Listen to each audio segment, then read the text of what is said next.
Keiichi. Thanks, John. That's great. Yeah, so I'm Keiichi Matsuri. I'm the director of Liquid City. We're a small studio based in London. We've only been going for like a year and a half, and I think the Lightship Summit that we just talked about then was our first project that we ever showed to anywhere. Now we also have a demo right next door called Wall, where you can speak to an AI-powered talking owl and learn about the redwood forests and ask any question you want to. And yeah, I don't know. You can just talk to an owl. That's the basic idea, you know. I don't know why you need to explain that. Yeah, but I've been interested in this space for a very long time. I started by making these kind of concept films. You can see one on the top, Hyperreality, and another one there, Merger, which are trying to speculate on what our future is going to look like when we've got ubiquitous AR and AI everywhere. So I think we've been very interested in this idea of these sort of persistent layers of reality that you can browse through, and you know, your phone or your glasses can be an interface into that, but they're always kind of there, and it's just a way of exposing them. So we spoke to, we actually earlier, when we started up the company, we had a possibility to work with Verizon on a new kind of project, and they gave us, you know, ability to just pitch whatever we were interested in. We'd also seen that Lightship had recently started to support sky segmentation and semantic understanding, and we were very excited about the idea of being able to put these giant beasts in the sky. I think we'd seen a couple of demos like that already. I think it's one of the example projects, and it was so inspiring. We thought, well, this is going to be amazing. So yeah, this talk is around our project OVERBEAST. I'm just going to show the trailer now, and then I'll talk about it. Tonight, interdimensional organisms colonizing our streets. With footage coming in from every corner of the nation. Revealed by the cell phone in your pocket. Do not investigate. Do not plant the seeds. Do not encourage them to grow. Creature keeps returning to the massive colony planted by one Brooklyn neighborhood.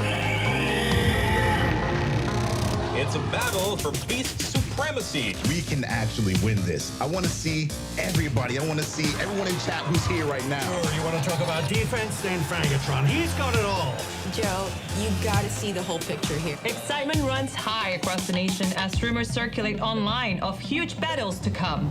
Which of these creatures will channel the spirit of their city to become the ultimate OVERBEAST?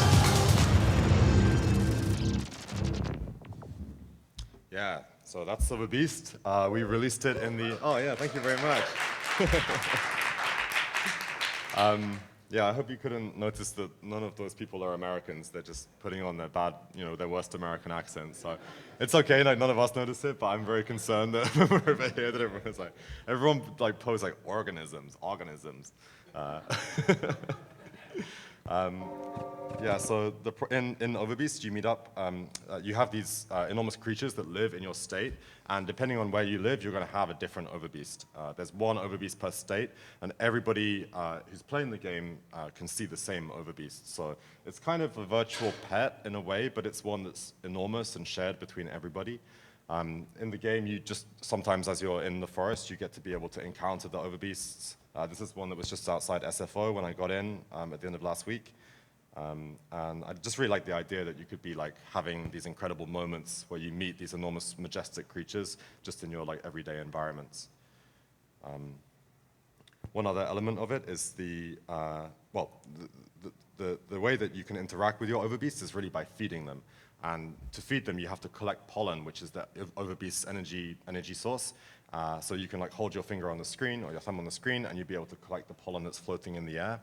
And the pollen is emitted by trees that are planted in this space as well. So there's a persistent grid over the entire world where you or anybody else can plant trees, and then you'll be able to harvest pollen from them as well.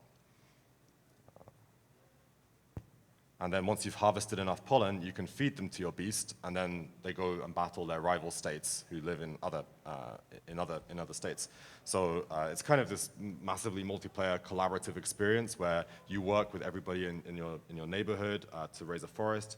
You collect pollen, and then you feed them to your beast so that they can fight beasts from other states. And you can see on the right here the leaderboard. This is actually from the last season, but you can see like the beast that has the most power and the most players. And of course, you know, for us, the kind of original concept came around the idea of having these giant beasts. So for us, the battles were super important. We wanted to make something that was really impressive and felt really kind of cinematic. So yeah, this is what a battle looks like between, in this case, Washington and Ohio. So you can see on the bottom there the amount of players. This was early in our testing, so we didn't really have that. We were just doing QA. But yeah, you can see like what everyone's contributed to it, and we wanted to get the sense that there's like lots of people fighting each other, right? It's kind of this enormous scale of it we're trying to capture. Yeah, so as I said, like, you know, we had this idea when we thought about the possibility to be using the sky segmentation of being able to put these enormous, majestic beasts into the city. But instead of them being things that would then destroy the city, we're kind of interested in inverting that idea of like the big giant beast that destroys the city, and instead have it kind of draw on the energy of the city and get stronger and more powerful the more people use it. And we kind of started off the development of the game rather than looking at, you know, what's out there, what's popular. We wanted to make something that was really innovative and sort of really native in its kind of AR approach to gameplay. So we started actually thinking about the moments, like what kind of moments do we want to have in the gameplay? So this idea of having these sightings that you saw earlier, that you can just encounter these overbeasts, was one of those kind of key moments, trying to transform your everyday environment into something that felt really special and magical. And then of course the battles, so important.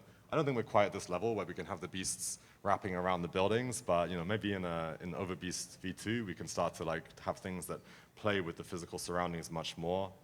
This is something we'd really love to do. And then the idea that it's not just the beast, but it's the whole ecosystem. It's this forest that is persistent, shared between everybody, and over time can grow and grow. And so the kind of main focus of the game is actually restoring that ecosystem, right, and try to work together to make the environment better. And then once we had those concept images, we had to start to think about how the gameplay is going to work. And we did that through doing these kind of storyboarding, tried to like work on a lot of different concepts here, which we did before going into prototyping. So you can see like most of the main kind of gameplay elements we kind of sketched out pretty early.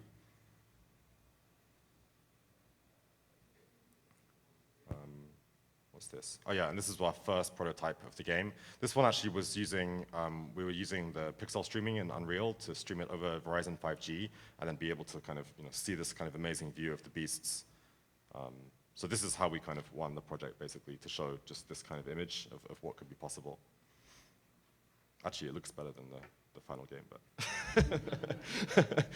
don't talk about that. Gestation. I think it's the right word. So these are some of our early prototypes where we were kind of trying to think about how the forest would work, and at this stage, nothing was actually plugged into this kind of shared backend. We were just trying to think about, you know, what it's going to feel like to be in the forest and try and transform your world in that way. So you can see the game at sort of various stages of development, looking a bit janky. Yeah, I think, you know, you probably all spend a lot of time looking at janky prototypes, so I won't bore you with that. Obviously, the beast design was super important. We wanted beasts that were fearsome and majestic, but also things that people could sort of feel like an attachment to, right? Because these are your state mascot, so they needed to be kind of lovable as well as this kind of unknowable, majestic, fierce force. So we ended up working with a studio that I'm a massive fan of in Japan called WoW on the design and creation of these beasts. Each one of them has like a young and an old state, and halfway through the season, they're going to mature and go to their like larger version. There are 5 different beasts, but there's like 3 different colorways of each of those, and we just kind of randomly distribute them per season. And this is one. Yeah, for us, the sound design was super important in the game. We worked with our longtime collaborator, Skillbard, who are based out of Bristol in the UK. And yeah, in this one, you don't even see the beast, you can just hear it. And for us, that's kind of almost more powerful than seeing the beast itself, that the idea that these creatures are all around you. And also, we wanted to make the process of collecting pollen and spending time in the forest something that feels really meditative and relaxing. So hopefully it's, you know, there's a bit of a contrast between that and the high-octane battles. We were trying to think about the locations that people might like to play this game at. You know, obviously, people play Pokemon Go, going outside, going everywhere. But, you know, I just took this one from the smallest room in my house. just to kind of think about different places people are going to be playing. And yeah, you can see as well, there's like the whole grid there, the planted trees. You can also like upgrade your trees, make them taller, win items in the game to be able to improve the output of those trees. And then we released the game. So we did a soft launch first in the Philippines, where we tried to get as many people playing it as possible to weed out some of the bugs. And then we released the game in the US in the end of April. We got some really good reviews. People were really interested in the art style and really interested in the innovative gameplay. A lot of people were got really into the lore and thinking about the possibilities of the game. We were quite light on telling details about the world, but there's this idea of the other dimension, and we took a lot of inspiration from like disaster movies or things like that, where you have the world that kind of reacts to that. So we've been trying on our social media as well, trying to kind of build out the lore, build out the world. But it wasn't all positive because we're trying to do a lot of things with this game and trying to push the device to the limit. It was our kind of brief for ourselves to try and create something that felt genuinely next generation. And so we launched straight into the camera. Most of the gameplay is in AR, which is it's great if you have a really good device, but it doesn't run on any other phone. So we definitely had some issue where, while we knew that it was going to be the case through the whole process, after we released, it felt very disappointing for us as well that we were having to tell a lot of people, yeah, sorry, you're just going to need to upgrade your phone. And yeah, I know some people did upgrade their phone. I think I met someone the other day who had. Yeah, our social media, we've been doing a lot of things to try and show the idea of the community kind of getting together and doing these different things. So we produce these kind of fake flyers that we put on our social media. We do kind of Beast of the Week recap every week to look at who's moved most in the league. And we run photo competitions as well. I think a lot of these photos are taken by Nick Kaufman, who I think is here somewhere maybe, or could make it to the session, but one of our hardcore players. So you can see the trees can get really big and beautiful, and this beautiful capture here of two of the OVERBEAST, Fourth Roll and Starcrawler, having an encounter over New York City. Yeah, some big mature trees. And yeah, people on our Discord sharing tips, sharing their forests, sharing photographs. For us, having user-generated content of images that look very unique and different because they're in AR was really nice. So it's kind of the combination of the physical and virtual together that makes it so compelling. And then the first season final happened in the end of May. It was Minnesota versus Ohio, and well, I can give you a spoiler that Minnesota won the battle with fewer players, but more power. And for me to be able to sort of layer this over my physical real world and be able to sort of see the places that I know and go to every day be kind of transformed into this other dimension is kind of exciting.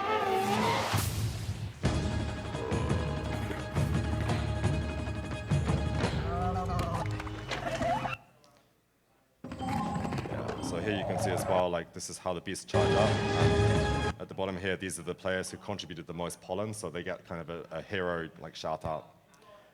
I was just over at the Niantic talk over there, and I don't know who, but someone's planted a huge forest here in the conference center. So it's pretty cool. This is a very nice pattern I haven't seen before. And this is just a photograph through that, through the lens, so you can see all the trees around you. So yeah, if you're interested in playing, please go to overbeast.world. You can download the game. You can check out the forest that's already been planted here. You can plant some of your own trees and rep your state to push them to the top of the league.